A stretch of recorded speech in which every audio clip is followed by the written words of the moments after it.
Hey, I wanted to do a quick video to replace my other What's in My Success Choice binder video because I realized I showed way too much personal information in the first one. So we'll do a quick do-over and I'll try to sort of do some more comparison. I did get out the Cavendish so I can sort of show them side by side.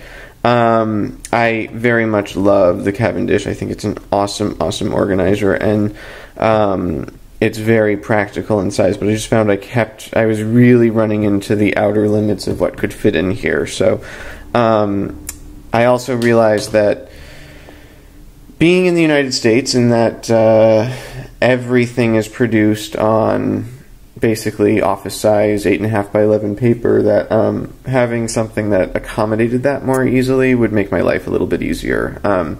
I constantly have documents at work that need to go, really I want to put in the planner, but getting them in there requires complicated cutting and folding and so forth, and this makes it pretty easy. Documents that are, the page size is 8.5 by 11, so any 8.5 by 11 page can just be punched and inserted in here, no trouble. So that's great. And as I pointed out in my last video, these document holders and these like folders, or whatever they're, pouches, hold a full 5.5 by 8.5 page. So either an 8.5 by 11 folded in half just slots in here to be later either filed into my files or punched and filed into my planner, or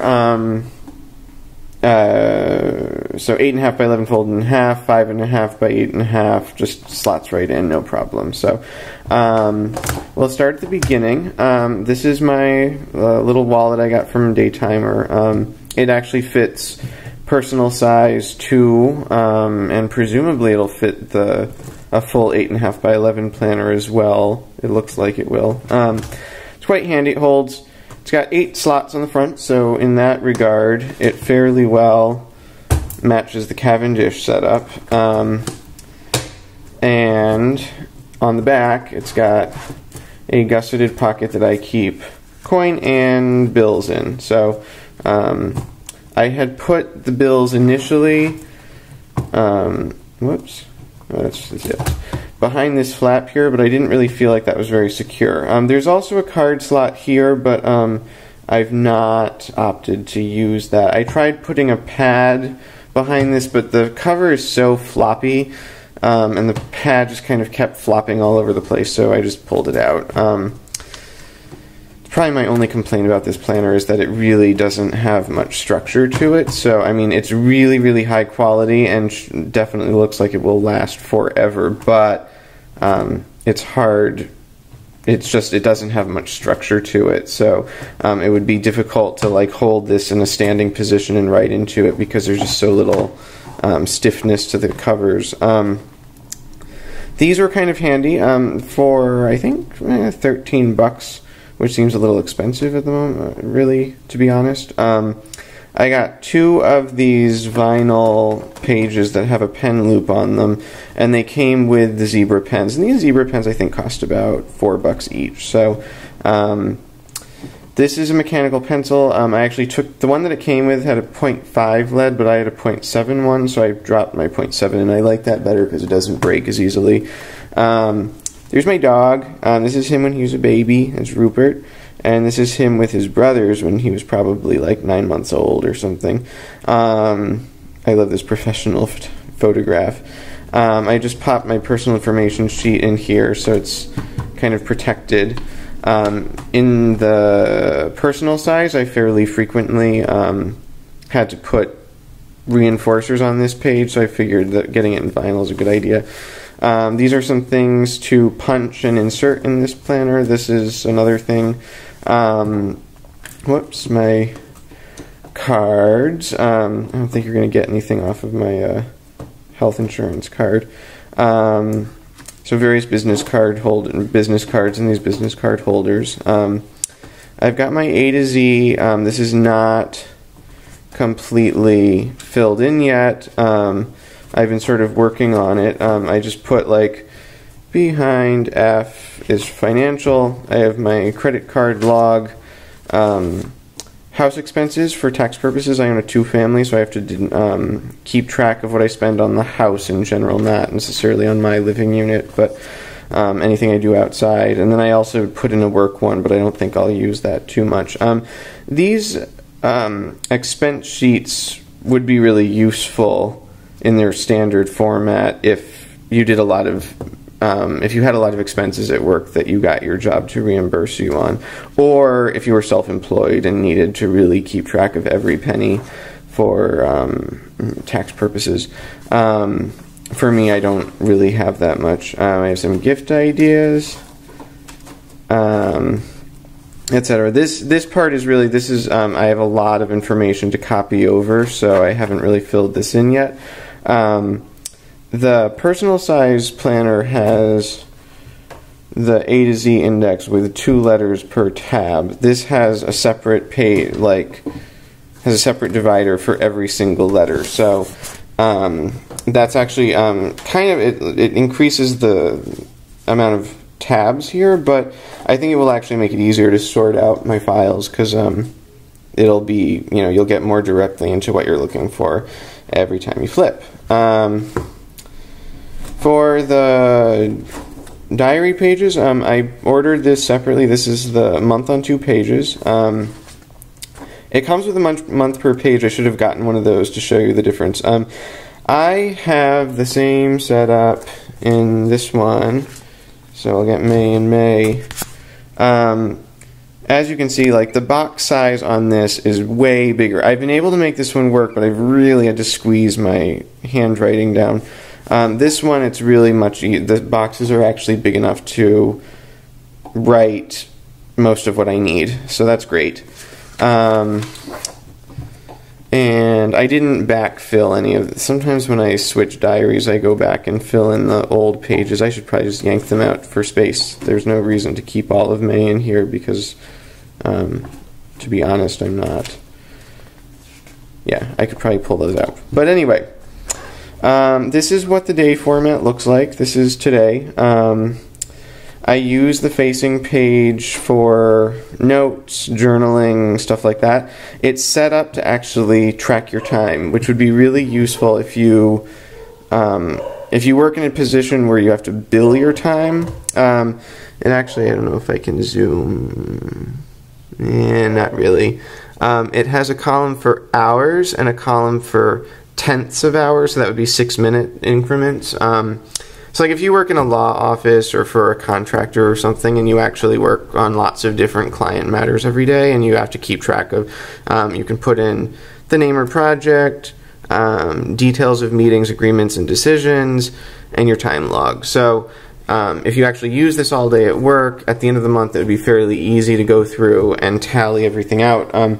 I did have a job for a while where I had to bill my time to clients, and I was really, really bad at keeping track of it, and I think having a format like this would be really useful. For my purposes, I don't need this, so I think I'm just going to literally just be filling it in with notes, which is what I was doing if I look back like this. I have a long to-do list section, which is great because I tended to max out the personal size ones. I didn't that day. Some days I do, some days I don't. This day I did. I had to like put another column.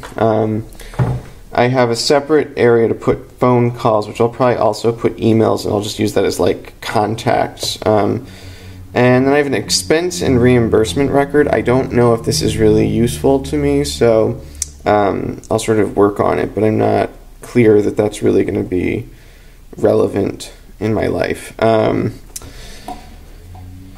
So I have the next, I've got June in here, and then starting July, I haven't inserted the day pages start after June yet. I haven't really populated the June ones yet. But I did fill in all the month calendars. They have an extra page, so like you've got this spread, August, September, so the month pages, the daily pages fit in interfile between the months, which is great. I don't actually use this as a diary record. I put my to-do list on the back. It's just a habit that I had. My old one was the same way. So this is just sort of a master month list. And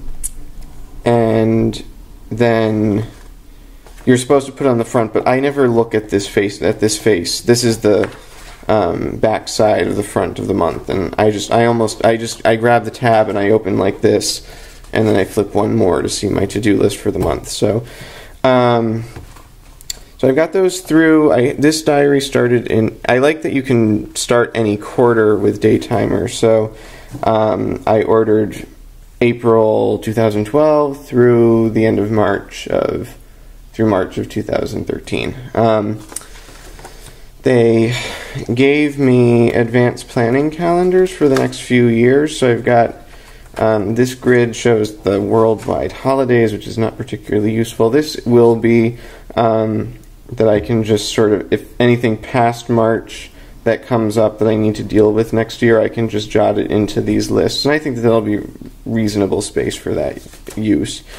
And then at the end, they gave me planning calendars for 2015, 2016, 2017, 2018, 2019, and 2020.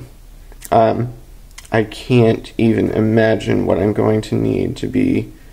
That's crazy. Anyway, sorry, I just showed you my contacts. Don't call these people.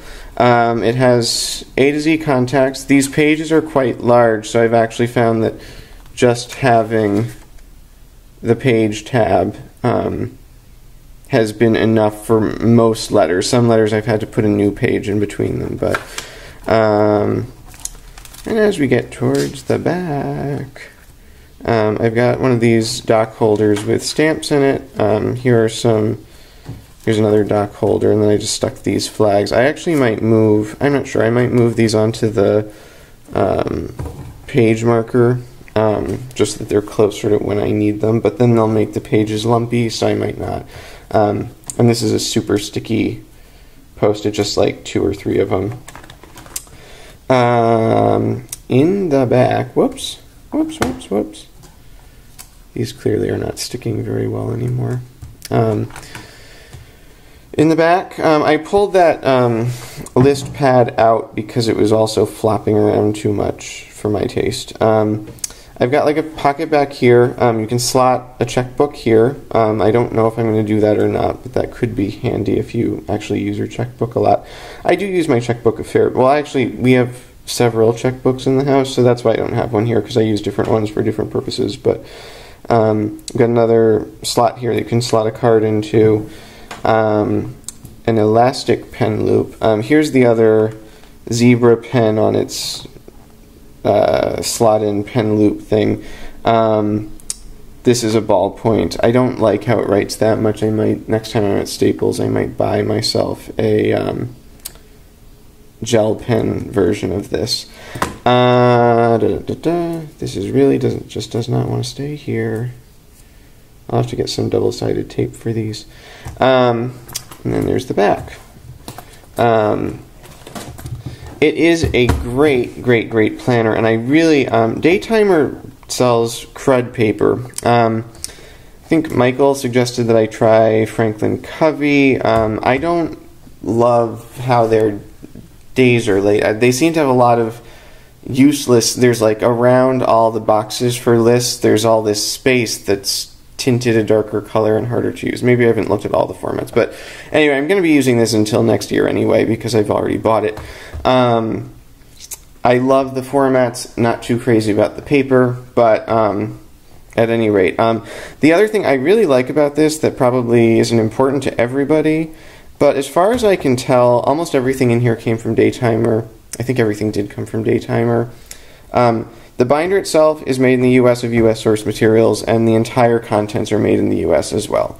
I like that. I noticed that a lot of Filofax stuff isn't even marked with a country of origin on it anywhere. I assume it's all coming from somewhere in the Far East. I don't have anything against the Far East, but I actually buy lots of stuff from the Far East. But I do, if I can buy stuff that's made here in the US, especially. This is fairly local to me. I think it apparently is all printed up in Pennsylvania, all the Daytimer stuff, and so that's great. I'm very happy to support, kind of local, small, mid-sized businesses, especially that are using stuff that's sourced relatively locally.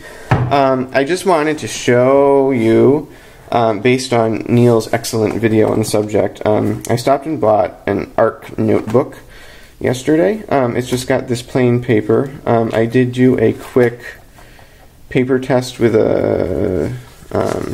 one of my fountain pens. This is a pretty dry ink. It doesn't tend to show through anyway, but that's pretty clean. It does show through. There is no bleed through, but like I said, it's a fairly dry ink. I might try a wet. I don't use very many wet inks because I just find them to be a pain. It's like they never dry. I don't like to have to use blotting paper. So anyway, there's my comparison. Here's this on end, and here's this on end. I said this one's a little too floppy. I love the big rings. I love the leather on this. It smells delicious. I wish I could include that in the video somehow. It's like every time I open my messenger bag, now I'm like, whew. But anyway, if you have any questions, let me know. I'll link Neil's videos, the Success Choice source where I bought this from, and I guess that's it. If you have any questions, drop me a comment, whatever, and hope you enjoyed the video.